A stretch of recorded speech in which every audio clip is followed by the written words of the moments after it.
What the Netanyahu government is doing is immoral, it is in violation of international law, and the United States should not be complicit in those actions. And I want you to think about what's going on with the children, a lot of children in that country. What is going on psychically, them looking up in the sky, is a bomb going to fall? Where am I spending the night? Israel has a right to defend itself. But it does not have, in my view, the right to wage all-out war against innocent men, women, and children, Palestinians, who had nothing to do with the Hamas attack.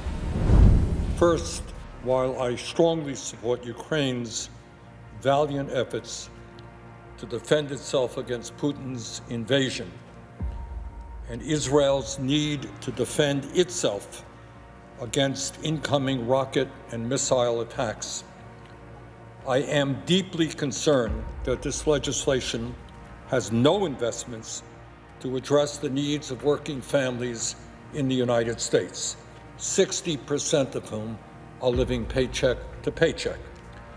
So let us be clear. Yes, there are enormous emergencies abroad, but there are also very serious emergencies in our own country, including the crises we face in childcare, in primary health care, housing, and in other needs. The American people do not want us to continue to ignore these issues. Thirdly, and maybe most importantly, Madam President, at a time when some 16,000 Palestinians have been killed in the last 2 months, 2/3 of whom are women and children, and tens of thousands more have been injured. At a time when 1.8 million people, Palestinians, have been displaced from their homes and are struggling every day, have been thrown out of their homes. They don't know where they're going. They are struggling to get food and water and medical supplies and fuel just to survive. And I want you to think about what's going on with the children, a lot of children in that country. What is going on psychically, them looking up in the sky, is a bomb going to fall? Where am I spending the night? How do I get food? That's what's going on there right now. Madam President, at a time when over 250 people have been killed in the West Bank, I'm not talking about Gaza, I'm talking about the West Bank, since October 7th, and more than 1,000 Palestinians have been driven off of their land in the West Bank. No, in the midst of all of that, I do not believe we should be appropriating over $10 billion for the right-wing extremist Netanyahu government to continue its current military approach. What the Netanyahu government is doing is immoral, it is in violation of international law, and the United States should not be complicit in those actions. Madam President, we are all clear that Hamas, a corrupt terrorist organization, began this war with their barbaric attack against Israel on October 7th. Given that reality, Israel has a right to defend itself, but it does not have, in my view, the right to wage all-out war against innocent men, women, and children, Palestinians, who had nothing to do with the Hamas attack. Therefore, I believe it is appropriate for us to support defense systems that will protect Israeli citizens from incoming missile and rocket attacks.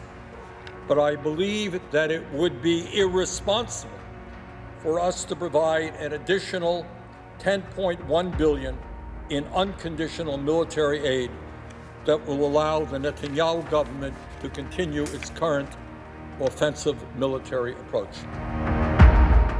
That approach has included indiscriminate bombing that has killed, as I mentioned before, 16,000 people, most of whom are civilians.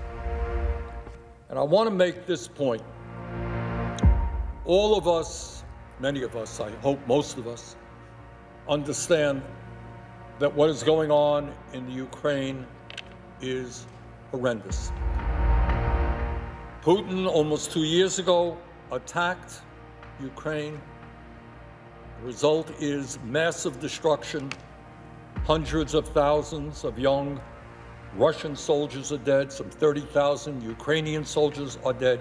It is a disaster. But interestingly enough, according to the United Nations, about 10,000 civilians have been killed since Russia's unprovoked invasion in February 2022.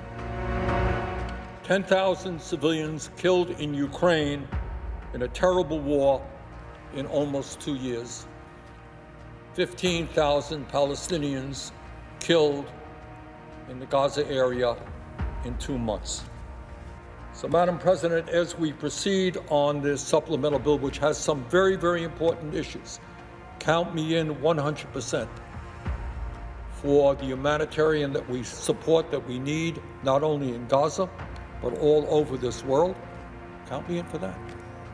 Count me in for serious discussions about how we improve border security. Count me in to help the people of Ukraine withstand Putin's terrible invasion. But do not count me in to give another $10 billion to a right-wing extremist government in Israel, by the way, whose prime minister now, I guess their trial for corruption is continuing.